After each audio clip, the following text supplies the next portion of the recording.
Bienvenue sur cette courte vidéo informative sur le coronavirus. Voici les 6 points clés à aborder.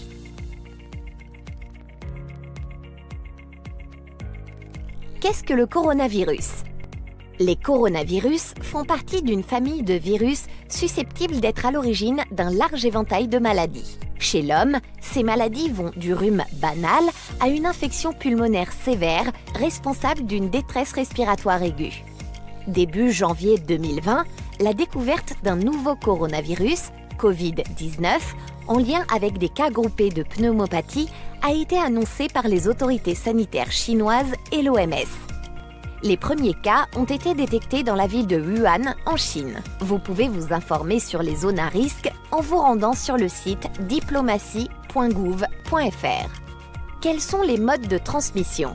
Le virus se transmet par contact direct avec les gouttelettes respiratoires produites par une personne infectée lorsqu'elle tousse ou éternue et au contact de surfaces contaminées par le virus. Le virus de la Covid-19 peut survivre sur les surfaces pendant plusieurs heures jusqu'à plusieurs jours, mais de simples désinfectants peuvent le tuer. Les symptômes. Les symptômes peuvent inclure de la fièvre, de la toux et un essoufflement. Dans les cas les plus graves, l'infection peut provoquer une pneumonie ou des difficultés respiratoires. Plus rarement, la maladie peut être mortelle. Comment se protéger du coronavirus Covid-19? Le port d'un masque médical est conseillé si vous présentez des symptômes respiratoires, toux ou éternuement, afin de protéger les personnes qui vous entourent. En l'absence de symptômes, il n'est pas nécessaire de porter un masque. Les moyens les plus efficaces pour vous protéger et protéger les autres sont de vous laver fréquemment les mains avec de l'eau et du savon ou avec un désinfectant pour les mains à base d'alcool, de vous couvrir la bouche et le nez avec le pli du coude ou un mouchoir lorsque vous toussez ou éternuez, d'éviter tout contact rapproché avec des personnes présentant des symptômes comparables à ceux d'un rhume ou de la grippe, et de privilégier les réunions à distance.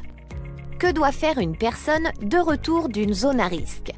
Vous vous êtes rendu dans une région dans laquelle des cas de Covid-19 ont été signalés ou vous avez eu des contacts rapprochés avec une personne qui a voyagé dans l'une de ces régions et qui présente des symptômes respiratoires. En cas de fièvre, de toux ou de difficulté à respirer, ou si vous observez les mêmes symptômes chez votre enfant dans les 14 jours après le retour, restez chez vous. Évitez tout contact avec votre entourage et contactez le SAMU, Centre 15, en signalant ce voyage. Quels sont les traitements du coronavirus Covid-19?